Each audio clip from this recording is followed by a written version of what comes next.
Navratna jewellery ಮಾಲೀಕರಿಗೆ ವಂಚನೆ ಮಾಡಿ ಆಲ್ಮೋಸ್ಟ್ 2 ಕೆಜಿ 100 ಗ್ರಾಂನಷ್ಟು ಚಿನ್ನವನ್ನ ಶ್ವೇತಾ ಅನ್ನುವಂತಹ ಮಹಿಳೆ ಬಚ್ಚಿಟ್ಟಿದ್ಲು. ಈಗ ಈ ಮಹಿಳೆ ಬಚ್ಚಿಟ್ಟಂತಹ ಚಿನ್ನದ ಸುಳಿವಿನ ಬಗ್ಗೆ ಪೊಲೀಸರಿಗೆ ಮಾಹಿತಿ ಸಿಕ್ಕಾಗಿದೆ. ಹಾಗಾದ್ರೆ ಡೀಟೇಲ್ಸ್ ಏನಿದೆ ಅನ್ನೋದ್ರ ಡೀಟೇಲ್ಸ್ ಇದೆ, ನೋಡ್ಕೊಂಡು ಬರೋಣ ಬನ್ನಿ.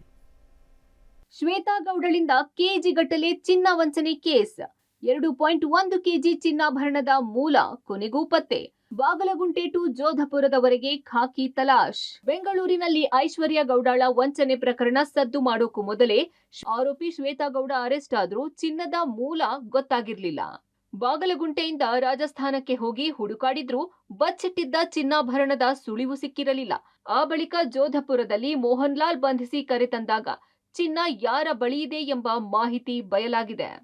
ನವರತ್ನ ಜ್ಯುವೆಲ್ಲರಿ ಮಾಲೀಕರಿಗೆ 2 ಕೆಜಿ 945 ಗ್ರಾಂ ಚಿನ್ನಾಭರಣ ವಂಚಿಸಿದ್ದ ಶ್ವೇತಾ ಗೌಡಳನ್ನ ತನಿಖಾಧಿಕಾರಿ ಎಸಿಪಿ ಗೀತಾ ವಿಚಾರಣೆ ನಡೆಸಿದ್ರು. ಅಲ್ಲದೆ ಪ್ರಕರಣದಲ್ಲಿ ಶ್ವೇತಾ ಗೌಡ ಸೇರಿ ಚನ್ನರಾಮ್ ಹಾಗೂ ಮೋಹನ್ ಲಾಲ್ರನ್ನ ಬಂಧಿಸಿದ್ರು.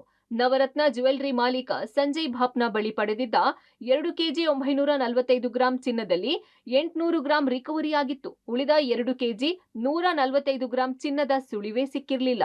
ಶ್ವೇತಾ ವಿಚಾರಣೆ ವೇಳೆ ರಾಮದೇವ್ ಜ್ಯುವೆಲ್ಲರಿ ಮಾಲೀಕ ಚನ್ನಾರಾಮ್ಗೆ ನೀಡಿದ್ದಾಗಿ ಮಾಹಿತಿ ಕೊಟ್ಟಿದ್ಲು. ರಾಮದೇವ್ ಜ್ಯುವೆಲ್ಲರಿ ಮಾಲೀಕ ಚನ್ನಾರಾಮ್ ಬಂಧಿಸಿ ವಿಚಾರಣೆ ಮಾಡಿದಾಗ ಚನ್ನಾರಾಮ್ನ ಸಂಬಂಧಿ ಮೋಹನ್ ಲಾಲ್ ಚಿನ್ನಾಭರಣ ಪಡೆದಿರೋದಾಗಿ ಮಾಹಿತಿ ಕೊಟ್ಟಿದ್ದ. ಮೋಹನ್ ಲಾಲ್ನ ಜೋಧಪುರದಿಂದ ಬಂಧಿಸಿ ಕರೆತಂದಾಗ ಬಗಲಗುಂಟೆಯ ತೋಟದ ಗುಡ್ಡದ ಹಳ್ಳಿಯ ಬೇರಾರಾಮ್ ಬಳಿ ಇದೆ ಅಂತ ಮಾಹಿತಿ ಕೊಟ್ಟಿದ್ದಾನೆ.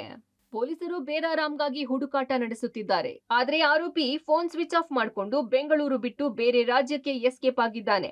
ನಾಪತ್ತೆಯಾಗಿರುವ ಬೇರಾರಾಮ್ಗಾಗಿ ಪೊಲೀಸರಿಂದ ಹುಡುಕಾಟ ನಡೀತಿದೆ. Narasimhamurthy, Gavinagamangala, crime bureau, public TV.